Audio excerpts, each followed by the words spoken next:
Welcome to the mbaMission podcast, where every week we discuss different MBA application components and give our expert guidance on everything business school admissions related. Hi everyone, this is Harold Simansky with the mbaMission podcast. I'm here today with Katy Lewis, one of our executive directors, one of our most experienced consultants here.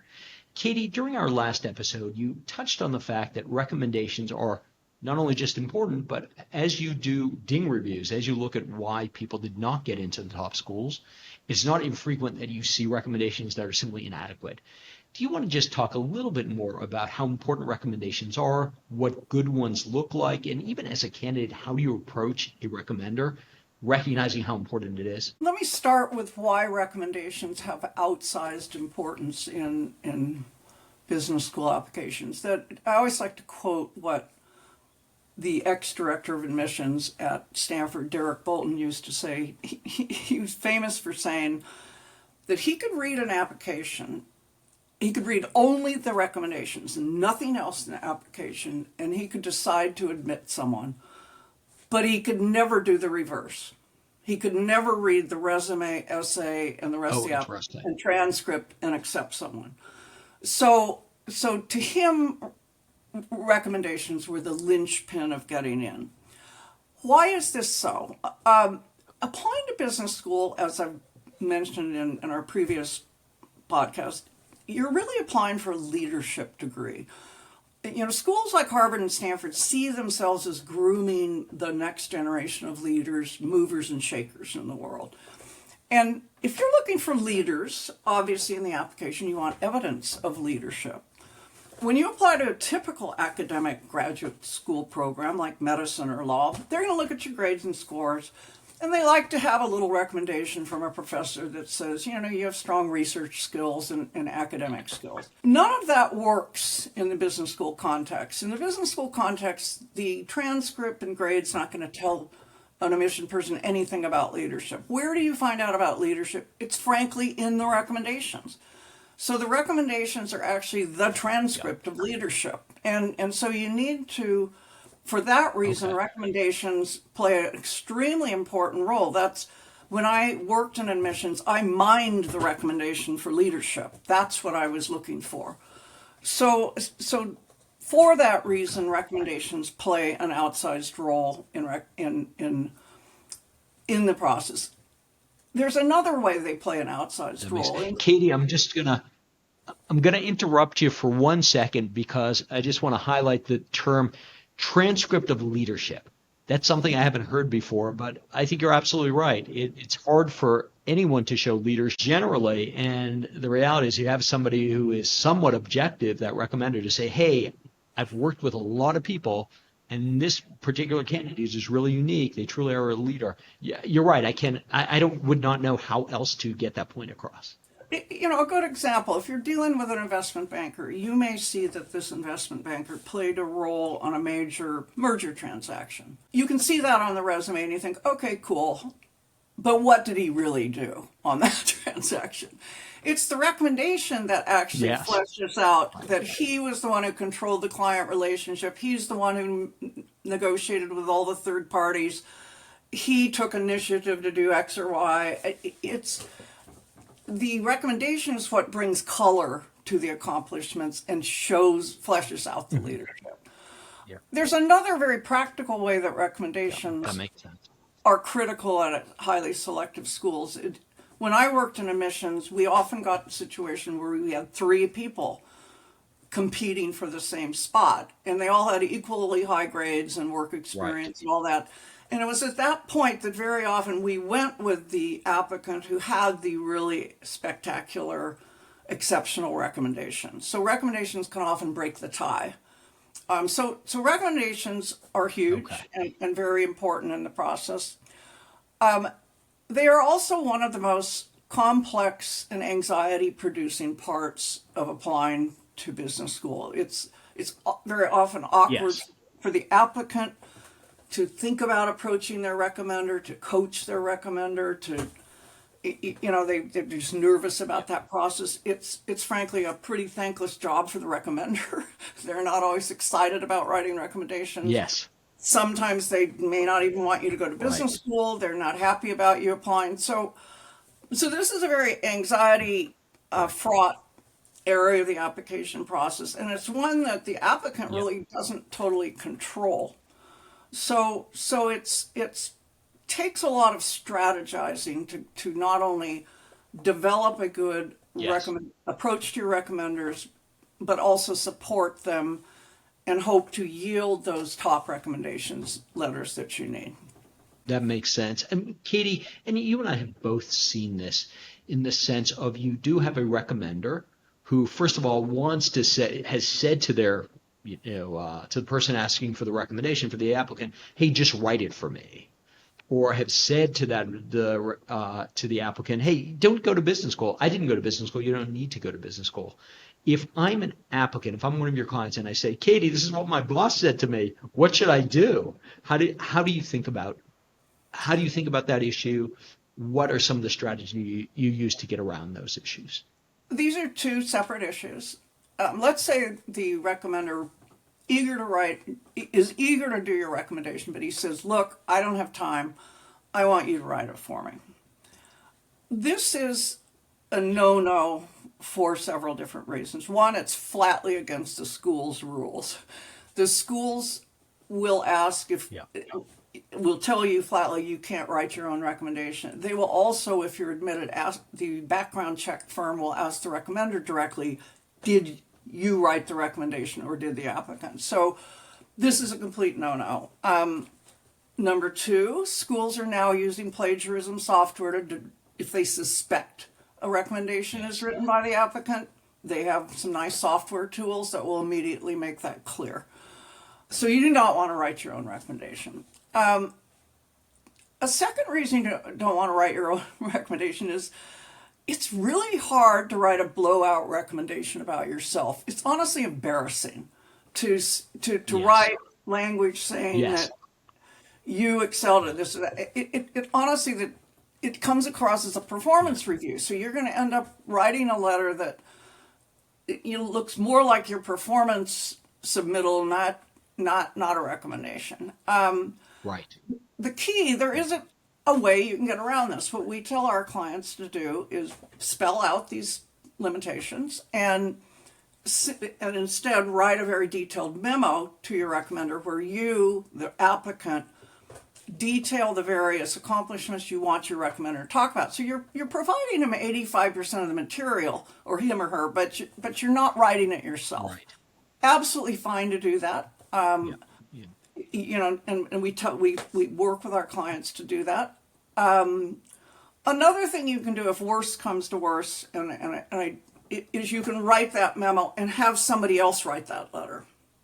Maybe there's someone else in the company, or your boss's executive assistant or a colleague who can actually do the writing, because then their style will dominate in the letter, not yours. But you almost always can get around this particular issue of writing your own thing.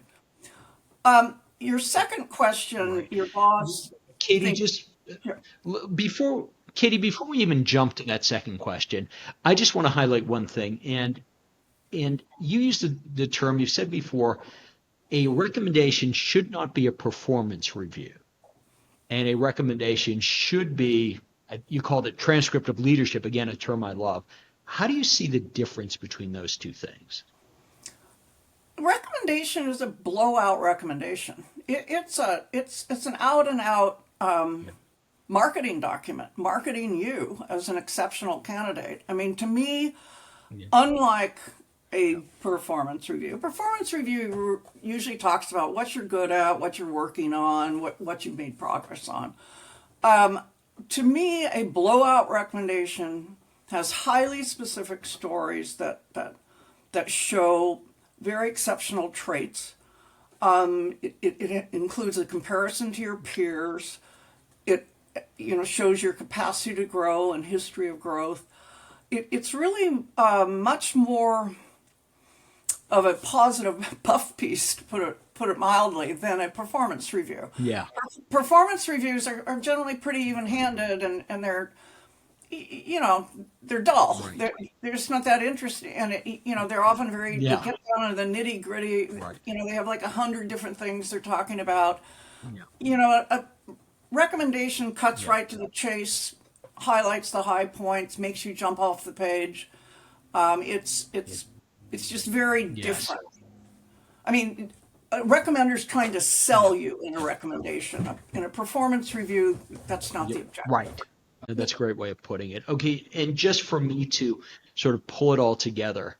So a recommendation is a transcript of leadership. It really is a marketing document and sells you. A performance review is simply an even-handed, objective analysis of what you do well and what you don't do well.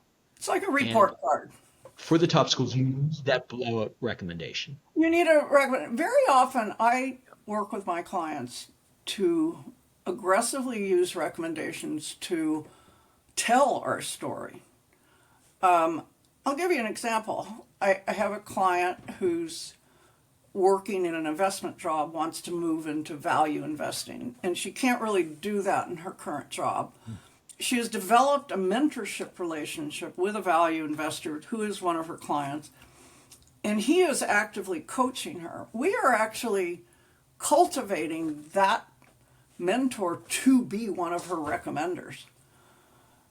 And so you can often, and so when that recommendation comes in, it will help cement her career goal when she has no actual experience pointing towards that. So Right. so recommendations are, keep in mind that, when an admission person reads an application, they've read maybe 1,500 words of essays, 1,000 to 1,500 words of essays. They may be reading 3,000 to 4,000 words of recommendations. And so there's a lot of room there to get Right. your plan, get who you are across to the admissions committee in different, so don't see recommendations as simply a report card on your past performance. It's actually a sales document Right. projecting you into the future, in my opinion. And so these schools are looking for leaders, and it's the recommender who's telling them this guy's going to be a leader. So it's Yeah. Okay. it's a much bigger part. It can be a much bigger part of your application than you think. Yeah. No, that makes sense. Again, it's a sales document. I love that notion. Sales document, a Right. marketing document, and also the fact that it can be quite broad with this notion here of, okay, they are also the ones convincing the admissions committee that this person can do this in this industry, Exactly. that they can have this big impact in a particular industry. Exactly. That's really interesting. And it's very important to prompt through. I talk to most of my clients' recommenders to honestly just give them a pep talk, get them on the team. I mean, it's a lonely job writing a Right. recommendation, and I find if they feel they're part of a team, I mean, Right. that makes everybody feel better. So, but it's Yes. but they also are playing such an important role in the process, and many of them, even though they've written hundreds of recommendations, they don't really understand how critical it is in admissions.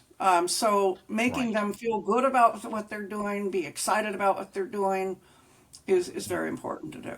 Yeah, in fact, Katy, I'm going to pick up. Obviously, you and I have known each other a little bit.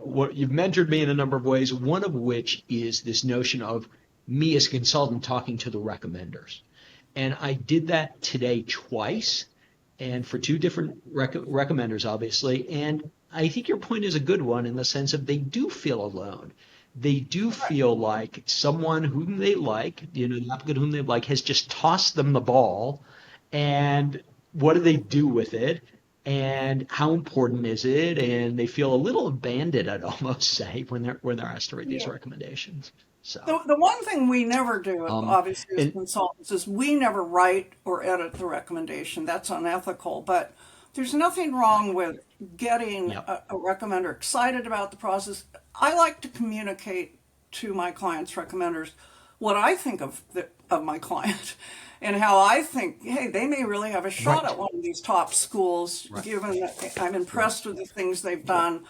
So it's just a very right. human part of, it's a Yeah, human touch. I think it helps a yeah, lot. Yeah. If you're an applicant, when you approach your recommender, tell them you'd be honored if they'd write your letter. You've learned a lot from them. You know it's a difficult task. You'll support them with a detailed memo. Give them a gift at the end. Keep them in touch with what happens. Right. Yeah. But just You know, realize, absolutely. someday you will have to write a recommendation and realize how hard it is. So it's very Yes. part of Right. the process. Absolutely.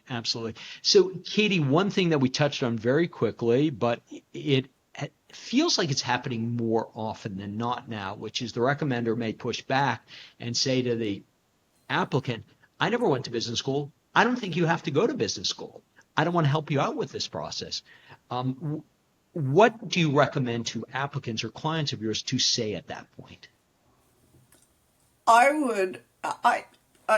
run into this a lot. I mean, obviously in fields like private equity, tech, there are a lot of supervisors who think, you don't really need an MBA. And they're actually probably right. There's no question you can keep succeeding in those careers without an MBA. The problem is you want an MBA. And so one thing to say to them, there are a few different approaches you can take. One you can take is, you can say, you're absolutely right. I know I don't need this. And you can say, I just really feel that I want to know more about marketing, finance, whatever it is that you want to know more about. You can also say you're getting a lot of pressure from your family. That works too, to at least toss your hat in the ring. If you want to go to a top Yes. 2-year MBA program, you got to do it before you're 30, roughly 30. Yep. So one approach you can take, and this surprisingly works, is you can say to your boss, I totally agree with you. I don't need this. I'm not even sure I want it. I'm getting a lot of pressure that I need this, but I just want to throw my hat in the ring and see what happens. I may not go. Even when I get in, I may not go. Right. I may defer, even though schools rarely defer. Your boss doesn't know that. You just try to get them to write the letter. And very often that works. And Right. curiously, what I find out is that after the supervisor writes the letter, then he or she's kind of interested in knowing whether you get in. And by the time you actually get in, you have actually gotten them used to the fact that maybe you will. Then they're going to go, oh, you're crazy not to go to Harvard. Right.